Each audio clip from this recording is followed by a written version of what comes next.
పెళ్ళైనా పండగైనా వేడుక ఏదైనా పట్టుచీరల ప్రత్యేక వేదిక వారాహి సిల్క్స్.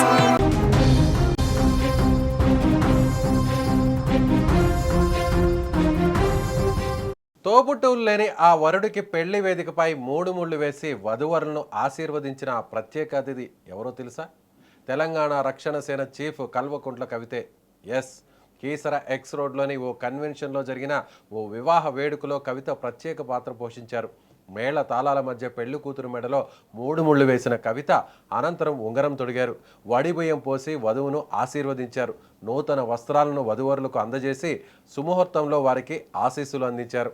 యాదాద్రి భువనగిరి జిల్లా గూడూరు గ్రామానికి చెందిన భాషబోయిన బాలప్రసాద్ శివాని వివాహ వేడుక కీసర ఎక్స్ రోడ్లోని ఓ కన్వెన్షన్లో తాజాగా నిర్వహించిన ఈ కార్యక్రమానికి తెలంగాణ రక్షణ సేన చీఫ్ కల్వకుంట్ల కవిత ప్రత్యేక అతిథిగా హాజరయ్యారు.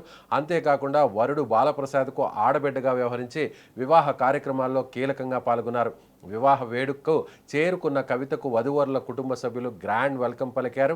అనంతరం సాంప్రదాయబద్ధంగా నిర్వహించిన గౌరీ పూజలో ఆమె కూడా పాల్గొన్నారు. బాలప్రసాద్కు తోబుట్టువు లేకపోవడంతో తన వివాహంలో ఆడపడుచుగా కవిత వ్యవహరించాలని ఆయన కోరారు.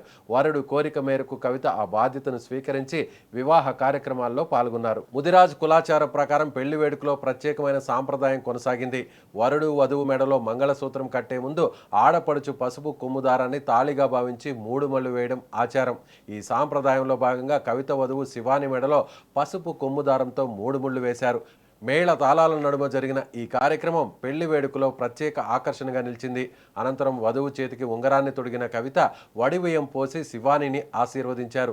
వధువరులకు నూతన వస్త్రాలను అందజేసి వారి వైవాహిక జీవితం సుఖ సంతోషాలతో సాగాలని ఆకాంక్షించారు. సుముహూర్తం సమయంలో కవిత నూతన వధువరులను ఆశీర్వదించారు. ఆ తర్వాత వివాహ సాంప్రదాయాన్ని కొనసాగిస్తూ బాలప్రసాద్ తన జీవిత భాగస్వామి శివాని మెడలో మంగళ సూత్రధారణ చేశారు. దీంతో వివాహ వేడుక సంపూర్ణమైంది. తోబుట్టువు లేని వరుడికి కవిత ఆడబిడ్డగా నిలిచి వివాహ వేడుకలో సాంప్రదాయ బాధ్యతను స్వీకరించిన ఈ కార్యక్రమానికి ఓ ప్రత్యేకతగా మారిపోయింది.